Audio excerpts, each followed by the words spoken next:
Dear student, today we are going to start new chapter number 11, foreign exchange rate. Chapter number 11 यानी विदेशी विनिमय दर, foreign exchange rate. तो सबसे पहले हम फॉरेन एक्सचेंज किसे कहते हैं हम ये समझेंगे। इसके बाद इसकी डेफिनेशन देखेंगे फॉरेन एक्सचेंज रेट होता क्या है and how can foreign exchange determine in a economy. Okay, now you can see foreign exchange refer to foreign currency, जो विदेशी मुद्रा है उसी को फॉरेन एक्सचेंज कहते हैं। The stock of foreign exchange with a country like India refer to the stock of all foreign currency with the RBI at a point of time। यानी भारत की अगर बात की जाए तो किसी निश्चित समय पे at a point of time यानी किसी निश्चित समय पे जो RBI के पास जो भी विदेशी मुद्रा होती है उसका स्टॉक वो कहलाता है फॉरेन करेंसी।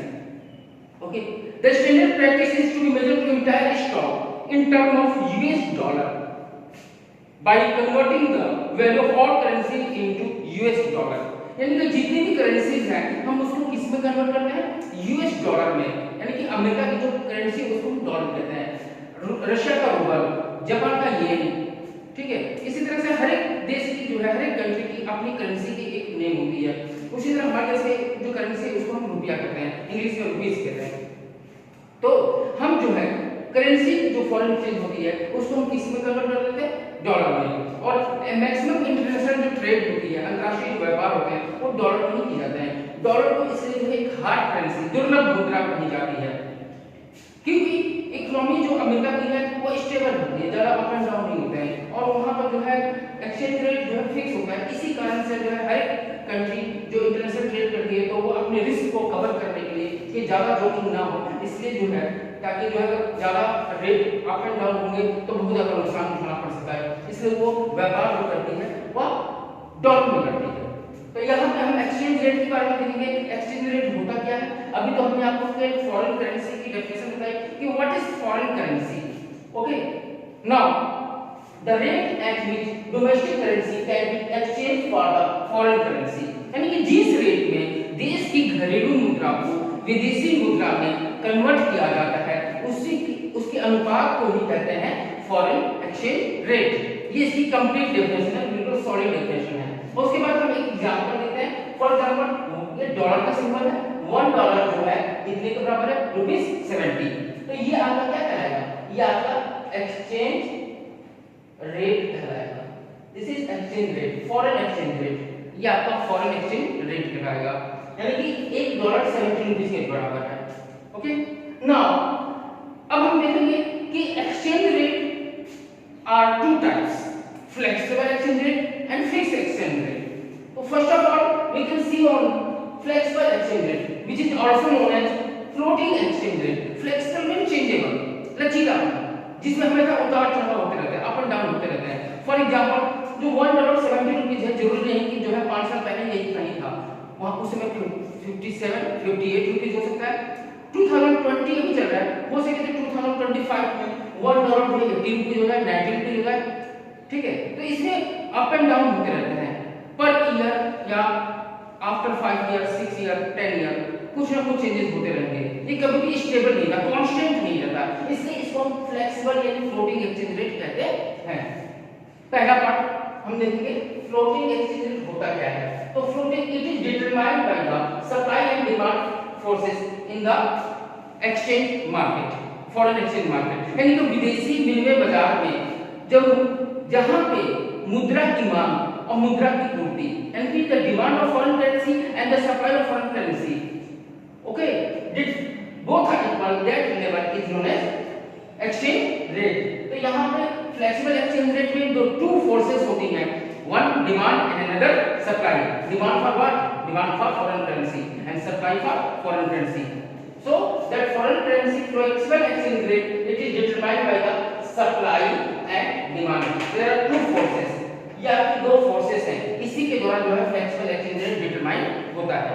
अब हम आपको देखेंगे, यहाँ पर दिखाएंगे डिमांड फॉर फॉरेन एक्सचेंज, यानी विदेशी मुद्रा की मांग हम कब ज्यादा करते हैं कब कम करते हैं, क्यों करते हैं। तो यहाँ पे एक डायग्राम बना हुआ है और इस रिप्रेजेंटेटिव डायग्राम जो है इसमें हम आपको दिखाएंगे कैसे चेंजेस आ रहे हैं। For example x axis show the demand of foreign currency like dollar, यानी कि x एक्सिस में हम डॉलर को दिखा रहे हैं and y axis show the rate of exchange, यहां पे एक्सचेंज रेट दिखाया जा रहा है कि एक्सचेंज रेट है कितना। अब हम यहां पर देखते हैं कि the initial, now you can see when exchange rate is $1.50, यानी कि पहले कितना एक्सचेंज रेट था, $1 जो है 50 रुपए, ठीक है।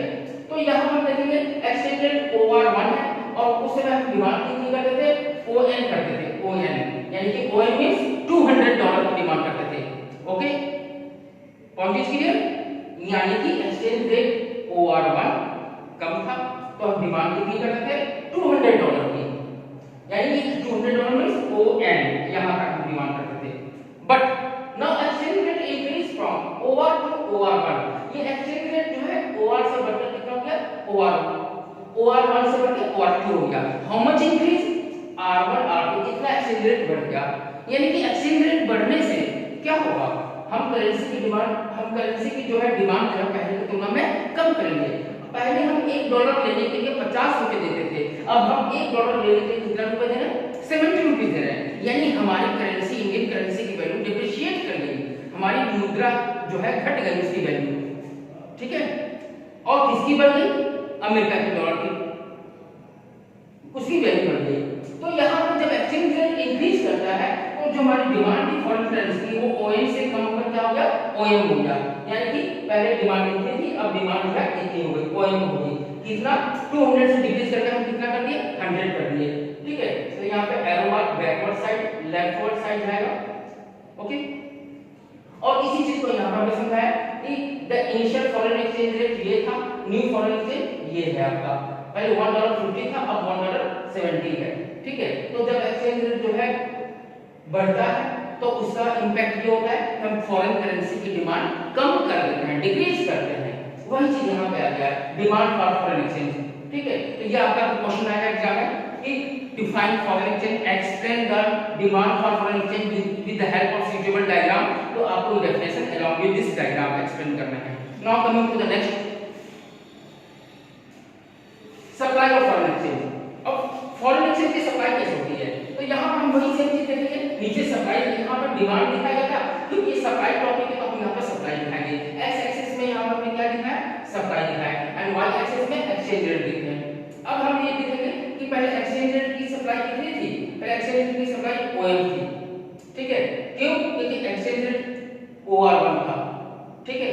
अब क्योंकि एक्सचेंज रेट OR1 से बढ़कर OR2 हो गया, पहले $1.50 था अब $1.70 हो गया, ठीक है, एक्सचेंज रेट बढ़ गया तो सप्लाई फॉरेन करेंसी की OM से बढ़कर कितनी हो गई, ON हो गई, पहले कितनी सप्लाई थी, OM थी, अब OM से बढ़कर ON हो गई, यानी कि राइटवर्ड साइड जाएगा।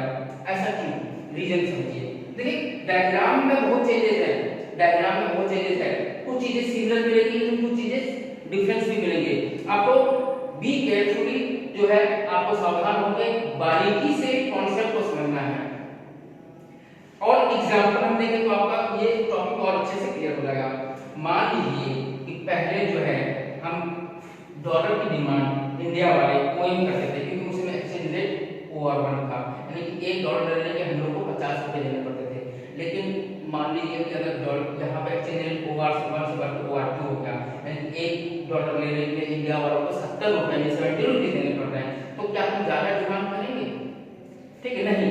लेकिन वो अमेरिका तो चाहेगा कि भाई मेरा एक्सचेंज रेट बढ़ गया और सप्लाई करो डॉलर की, जितना क्यों, क्योंकि उसको फायदा है, उसको प्रॉफिट है उसमें, उसको जो है $1 बेचेगा तो उसको 70 रुपए मिलेंगे, पहले उसको 50 रुपए मिल रहे थे, अब कितना मिल रहा है, 70 रुपए, यानी कि 70 rupees. How much increase, 20 rupees increase, sorry 20 rupees increase, Indian currency उसको 20 रुपए ज्यादा मिल रही है।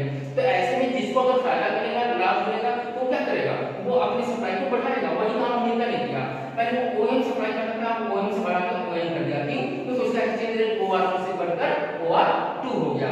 पहले वो 50 रुपीस कमाता था, $1 बेचने पे, वो $1 से कितना कमा रहा है, 70 रुपीस। तो ये रहा आपका सप्लाई ऑफ फॉरेन एक्सचेंज। तो इन दोनों टॉपिक को पढ़ने के बाद आपने क्या समझा, आपने ये समझा कि there are inverse relationship between demand and rate of exchange, के बीच में कैसा संबंध है, इनवर्स रिलेशन है, यानी कि जैसे जैसे रेट ऑफ एक्सचेंज बढ़ेगा डिमांड कम होगी, लेकिन यहाँ पे इनवर्स रिलेशन नहीं है, ध्यान दीजिएगा, नेगेटिव इनवर्स रिलेशन यानी नेगेटिव भी कह सकते हैं। और ये कैसा रिलेशन है? ये पॉजिटिव रिलेशन है। पॉजिटिव इसलिए कह रहे हैं क्योंकि जैसे जैसे जो है एक्सचेंज रेट ऊपर की तरफ जाएगा तो ये भी राइट वर्ड साइड आगे बढ़ता रहेगा, यानी कि एक्सचेंज रेट बढ़ेगा तो सप्लाई बढ़ेगी, एक्सचेंज रेट डिक्रीज होगा तो सप्लाई भी डिक्रीज होगी। ओके, पर यहाँ पे ऐसा देखने को नहीं मिलेगा, यहाँ एक्सचेंज रेट बढ़ेगा तो सब डिमांड कम होगी। यहाँ डिमांड की बात की जा रही है विदेशी मुद्रा की। तो ये आपके दो कॉन्सेप्ट थे। इसके बाद नेक्स्ट जो आते हैं इक्विलिब्रियम रेट ऑफ एक्सचेंज, यानी कि विनिमय दर कहाँ पे जो है संतुलन पे होगा, संतुलन में balance.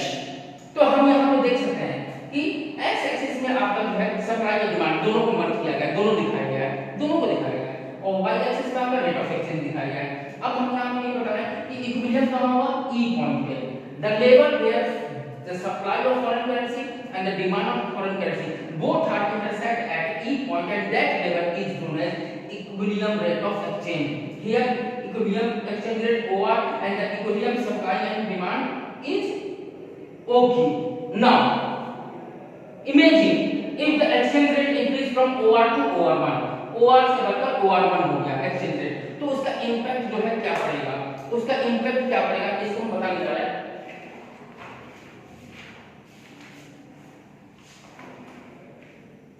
Supply of foreign currency is positively related to rate of exchange. I have already told you इसका पॉजिटिव रिलेशन है। Demand for foreign currency is negative relation, ये आपका नेगेटिव रिलेशन है। अब दोनों चीजों को यहाँ पर मर्ज करके ये डायग्राम बनाया गया है। ई पॉइंट इक्विलिब्रियम पॉइंट है, यहाँ पे क्या दिखाया गया है? तो where supply and demand curve intersect each other.